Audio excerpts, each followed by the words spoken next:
Will Rick Scott be reaching out to the Republican establishment, or will the Republican establishment be reaching out to Rick Scott, or a little bit of both?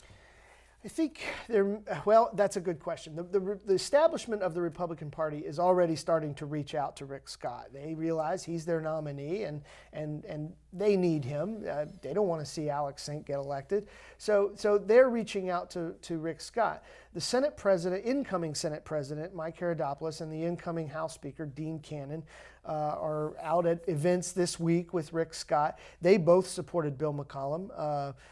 They didn't have a lot of nice things to say about Rick Scott during the election, the primary, and suddenly now they do. So they're already getting comfortable with Rick Scott as the possible head of their party. I'm not sure it's going the other way yet, and that'll be one of the most interesting things about this election to watch. At some point, if Rick Scott gets elected, he's going to need those guys. He's going to need those insiders. If he wants to get an agenda through the legislature, he needs to be on friendly terms with the legislature. We've seen a governor this past 4 years, Charlie Crist, who has steadily eroded his friendship with the legislature and hasn't been able to do that much in terms of getting things through the legislature.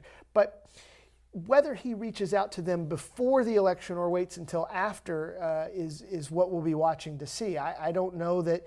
I think he might sort of dance with who brought him here. I mean, what got him this far is running against the Republican Party, making himself the outsider. The Tea Partiers, who say a pox on both their houses to the parties. He's sort of made himself their candidate, and if he were to turn around and sort of start cozying up to the insiders, I think he would not look very good in their eyes, and it'd be interesting whether that might hurt him with some of what has become his base.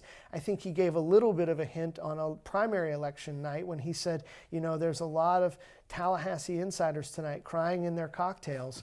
So it sounds to me like he's going to continue to run as an outsider.